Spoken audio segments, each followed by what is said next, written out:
ओम शांति। प्रातः मुरली 12/11/2023। अव्यक्त बाप दादा। ब्राह्मण जीवन की पर्सनैलिटी। सब प्रश्नों से पार, सदा प्रश्न चित्त रहना।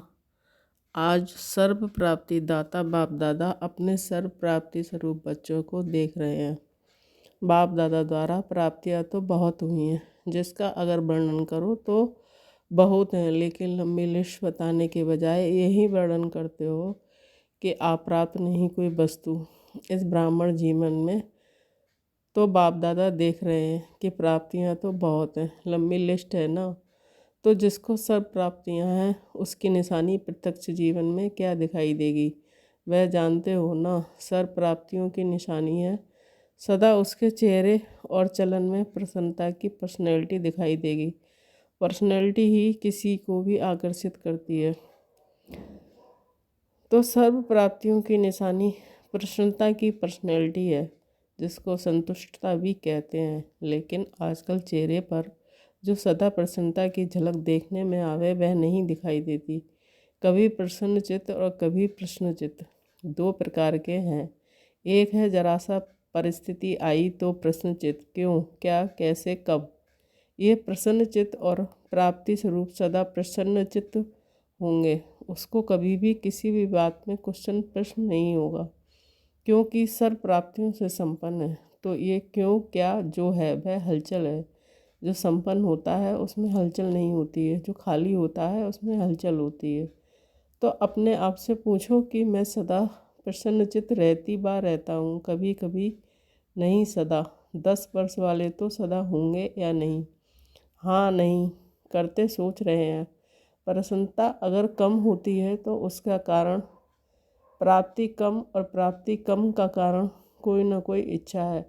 इच्छा का फाउंडेशन ईर्ष्या और अप्राप्ति है। बहुत सूक्ष्म इच्छाएं अप्राप्ति की तरफ खींच लेती हैं, और रियल रूप में कहीं यही कहते हैं कि मेरी इच्छा नहीं है, लेकिन हो जाए तो अच्छा है।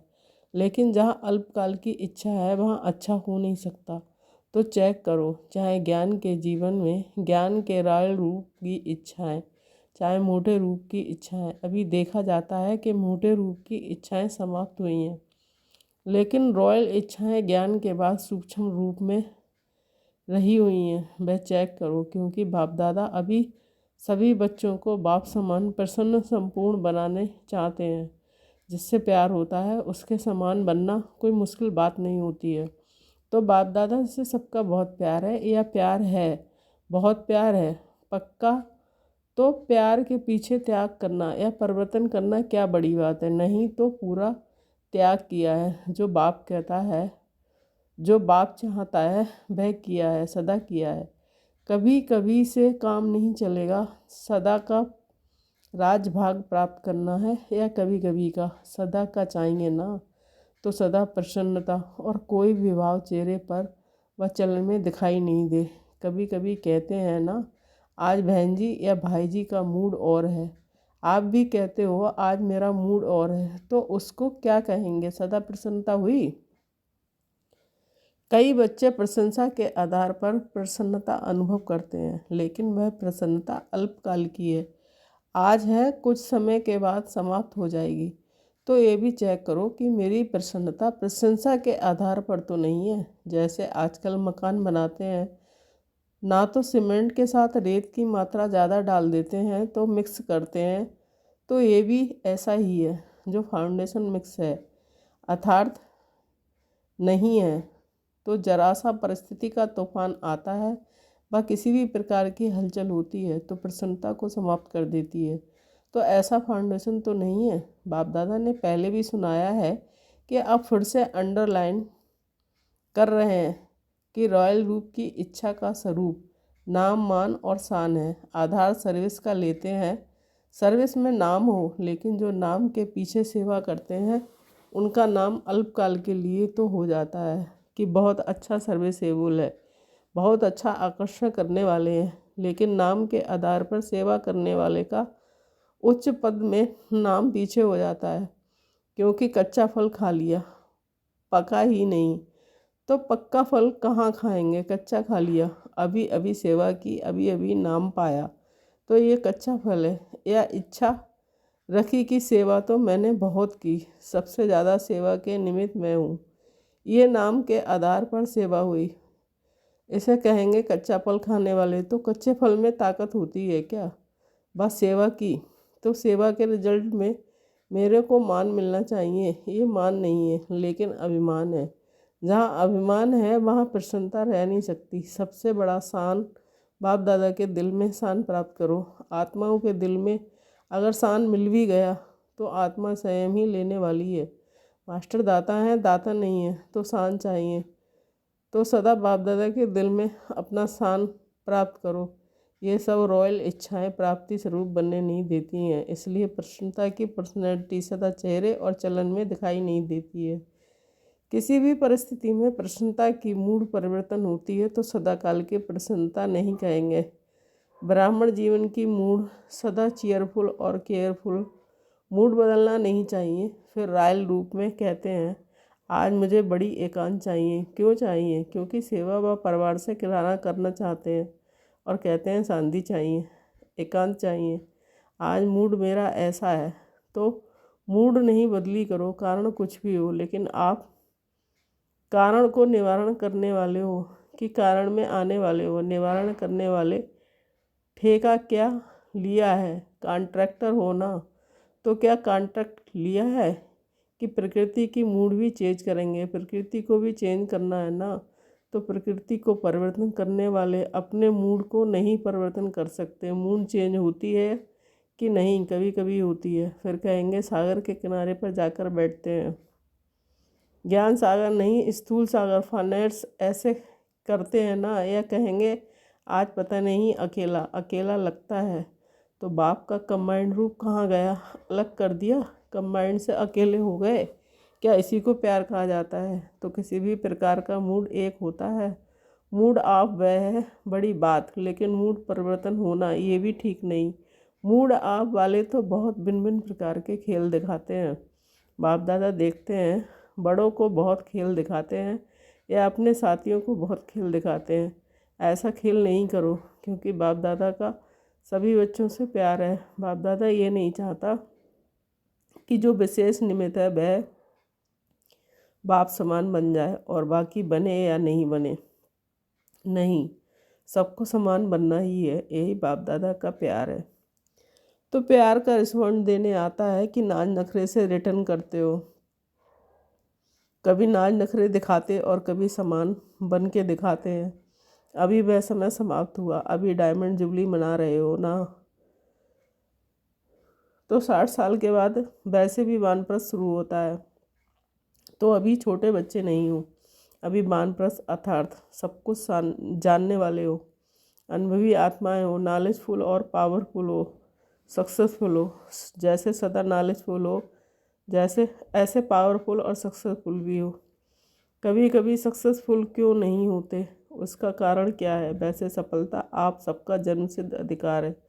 कहते हो ना, सिर्फ कहते हो या मानते भी हो? तो क्यों नहीं सफलता होती है? कारण क्या है? जब अपना जन्मसिद्ध अधिकार है तो अधिकार प्राप्त होने में, अनुभव होने में कमी क्यों? कारण क्या? बाप दादा ने देखा है मेजॉरिटी अपने कमज़ोर संकल्प पहले ही इमर्ज करते हैं। पता नहीं होगा या नहीं, तो यह अपना ही कमज़ोर संकल्प प्रसन्नचित्त नहीं लेकिन प्रसन्नचित्त बनाता है। होगा नहीं होगा, क्या होगा पता नहीं। यह संकल्प दीवार बन जाती है और सफलता उस दीवार के अंदर छिप जाती है। निश्चय बुद्धि विजयी, ये आपका स्लोगन है ना। जब ये स्लोगन अभी का है, भविष्य का नहीं है, वर्तमान का है, तो सदा प्रसन्नचित्त रहना चाहिए। या प्रसन्नचित्त तो माया अपने ही कमज़ोर संकल्प की जाल बिछा लेती है, अपने ही जाल में फंस जाते हो। विजयी है ही। इससे इस कमज़ोर जाल को समाप्त करो, फंसो नहीं लेकिन समाप्त करो। समाप्त करने की शक्ति है, धीरे धीरे नहीं करो, फट से सेकंड में इस जाल में बढ़ने नहीं दो।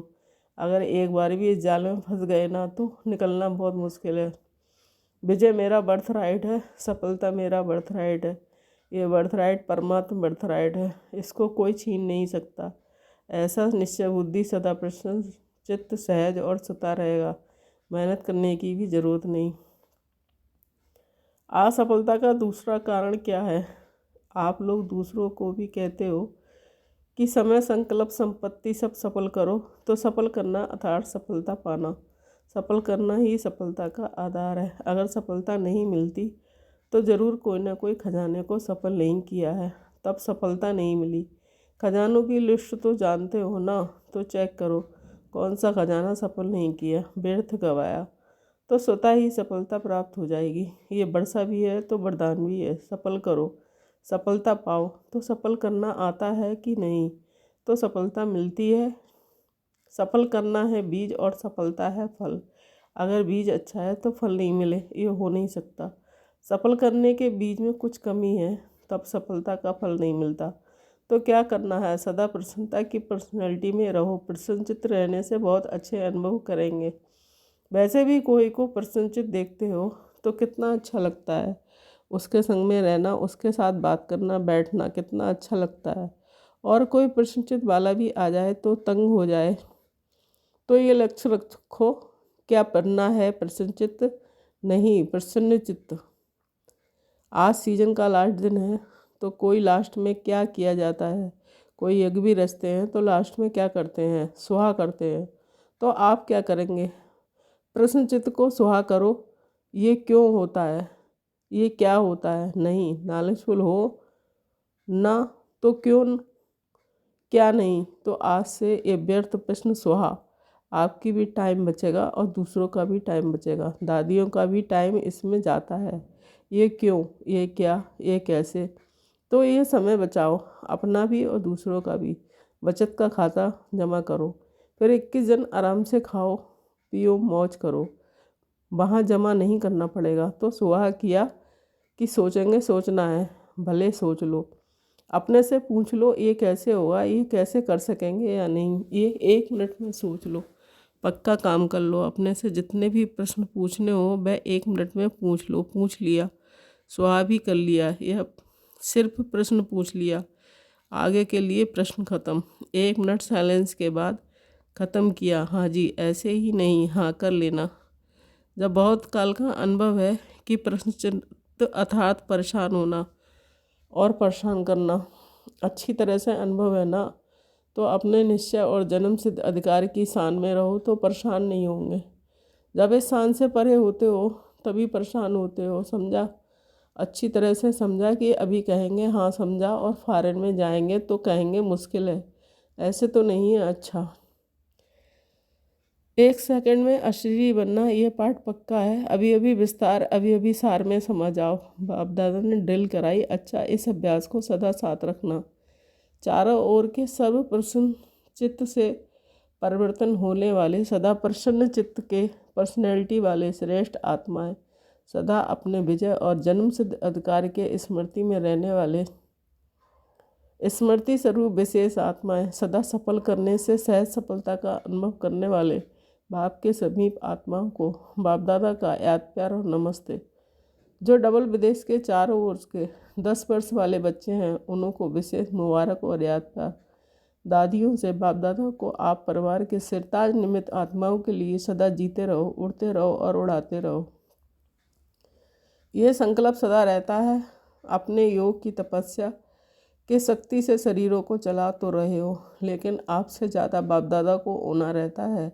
इसलिए समय प्रमाण फास्ट चक्कर नहीं लगाओ, आराम से जाओ और आओ, क्योंकि दुनिया की परिस्थितियाँ भी फास्ट बदल रही हैं। इसलिए सेवा की बाप दादा मना नहीं करते, लेकिन बैलेंस। सभी के प्राण आपके शरीरों में हैं, तन ठीक है तो सेवा भी अच्छी होती जाएगी। इसलिए सेवा खूब करो, लेकिन ज़्यादा धक्का नहीं लगाओ, थोड़ा धक्का लगाओ। ज़्यादा धक्का लगाने से क्या होता है, बैटरी स्लो हो जाती है। इसलिए बैलेंस अभी से रखना आवश्यक है। ऐसे नहीं सोचो ये वर्ष तो कर लें, दूसरा वर्ष पता नहीं क्या है। नहीं, जीना है और उड़ाना है। अभी तो आपका पार्ट है ना, तो अपने पार्ट को समझकर धक्का लगाओ, लेकिन बैलेंस में धक्का लगाओ, ठीक है। फास्ट नहीं बनाओ। 2 दिन यहाँ है तो तीसरे दिन वहाँ है नहीं। अभी ये टाइम नहीं है, अब ऐसा टाइम आएगा तो एक दिन में 4-4 स्थान पर भी जाना पड़ेगा, लेकिन अभी नहीं। अच्छा वरदान, दिव्य गुणों के आह्वान द्वारा सर्व अवगुणों की आहुति देने वाले संतुष्ट आत्मा भाव। स्पष्टीकरण। जैसे दीपावली पर विशेष सफाई और कमाई का ध्यान रखते हैं, ऐसे आप भी सब प्रकार की सफाई और कमाई का लक्ष्य रख संतुष्ट आत्मा बनो। संतुष्टता द्वारा ही सर्वदिव्य गुणों का आह्वान कर सकेंगे, फिर अवगुणों की आहुति स्वतः हो जाएगी। अंदर जो कमजोरियाँ, कमियाँ, निर्बलता, कोमलता रही हुई है, उन्हें समाप्त कर अब नया खाता शुरू करो और नए संस्कारों के नए वस्त्र धारण कर सच्ची दीपावली मनाओ। स्लोगन। बाप के आज्ञाकारी होकर रहो तो गुप्त दुआएं समय पर मदद करती रहेंगी। ओम शांति।